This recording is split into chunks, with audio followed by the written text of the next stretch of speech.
शेतकऱ्यांच्या कर्जमाफीचा निर्णय 30 जून 2026 पर्यंत घेणार. सह्याद्रीवरच्या बैठकीनंतर मुख्यमंत्री फडणवीसांची मोठी घोषणा. कडूंच्या शिष्टमंडळाची निर्णयाला सहमती. आंदोलन मागे. शेतकऱ्याच्या कर्जमाफीसाठी उच्चाधिकार समितीची स्थापना. बच्चू कडूंशी चर्चा सुरू असतानाच सरकारचा निर्णय. प्रवीण परदेशींच्या अध्यक्षतेखालील समिती एप्रिलच्या पहिल्या आठवड्यामध्ये अहवाल देणार. किल्ल्यांवर नमो टुरिझम सेंटर उभारलं की फोडणार. राज ठाकरेंचा इशारा. तर मला मुख्यमंत्री करा म्हणून अजून किती लाचारी करणार. नमो टुरिझम सेंटर्सवरून राज ठाकरेंचा शिंदेंवर जोरदार निशाणा. 1 नोव्हेंबरचा मोर्चा दणदणीत झाला पाहिजे. इथे काय आग पेटलीये हे दिल्लीलाही कळलं पाहिजे. सत्याच्या मोर्चावरून राज ठाकरेंचं आवाहन. मोर्चासाठी राज ठाकरे लोकलनं जाणार. पवईमध्ये 17 मुलांना ओलीस ठेवणाऱ्या रोहित आर्याचा एन्काउंटरमध्ये मृत्यू. एपीआय अमोल वाघमारेंकडून एन्काउंटर. मुलांना वाचवताना पोलिसांनी चालवलेली गोळी छातीमध्ये लागल्यानं मृत्यू.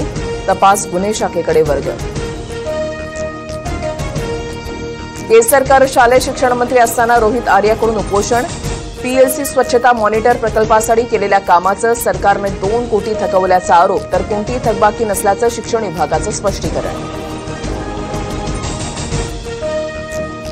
मुलांना काही झालं असतं तर केसरकरांनी जबाबदारी घेतली असती का. काँग्रेसच्या विजय वडेट्टीवारांचा संतप्त सवाल. पवईमध्ये मुलांना ओलीस ठेवल्यावर वडेट्टीवारांचा सवाल. जैन बोर्डिंग जमीन व्यवहार रद्द करण्याचे धर्मादाय आयुक्तांचे आदेश. ट्रस्ट आणि गोखले बिल्डरमधील जमीन व्यवहार रद्द.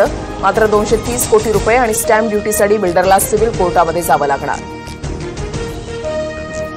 फलटण आत्महत्येप्रकरणी सुषमा अंधारेंचा सरकारला 2 नोव्हेंबरपर्यंत अल्टिमेटम. मागण्या मान्य न केल्यास 3 तारखेला फलटण पोलीस स्टेशनसमोर आंदोलन करणार.